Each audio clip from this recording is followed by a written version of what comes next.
Thank you so much, Kashari. I'm going to read the next entry for the secret audience question.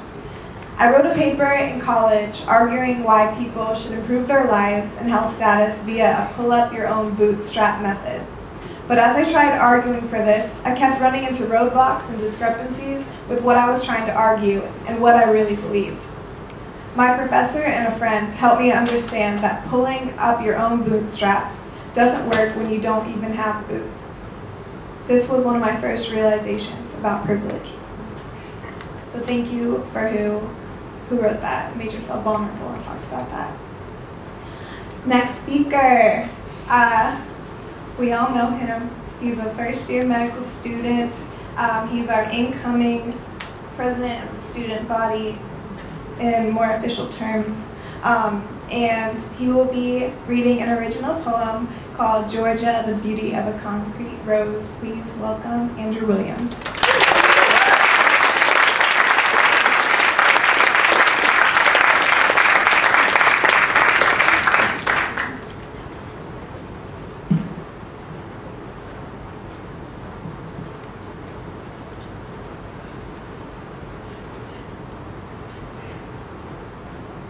Georgia, the beauty of a concrete rose. Fable has it, or story goes, that the most beautiful flower is a concrete rose. You would never expect something so magnificent to arise from a tough place. Similarly, maybe it's hard to believe that beauty springs from GA.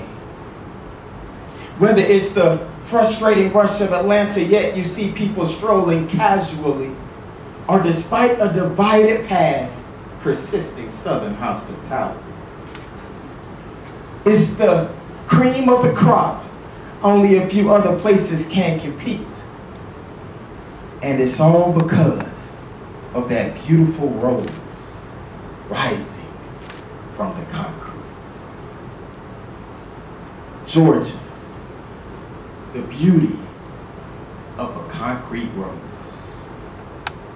All the stories unfold, all the incidents untold, all the iffy glue that unholds every qualified human from ever breaking the mold. From ever selling dreams that should have been sold, or riding clouds that should have been rode, or exemplifying confidence that should have been bold. Georgia, the beauty of a concrete rose.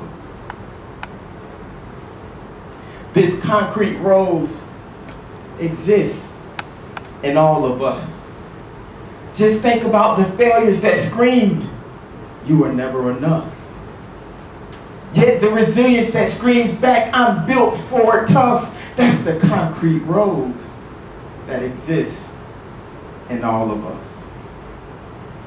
For faculty, maybe it's the frustrations of wanting students to learn a difficult subject. For students, maybe it's experiencing rejection but never internalizing the rejection. For staff, maybe it's organizing an event that didn't go as you planned it. For maintenance, maybe it's providing clean learning spaces when students are constantly canning it. Whatever your concrete rose is, never dismiss it, never ban it. Because your concrete rose is that one thing that keeps you candid. That's why when asked to do a story, I knew I had to slam it. Because most of y'all might see a president-elect, but it's journey full of tears. Losing my father, first cousin, my grandmother, living with 10 relatives in a one-bathroom home, surviving MCATs, little influential role models, but a big dream and an even bigger heart that really branded it.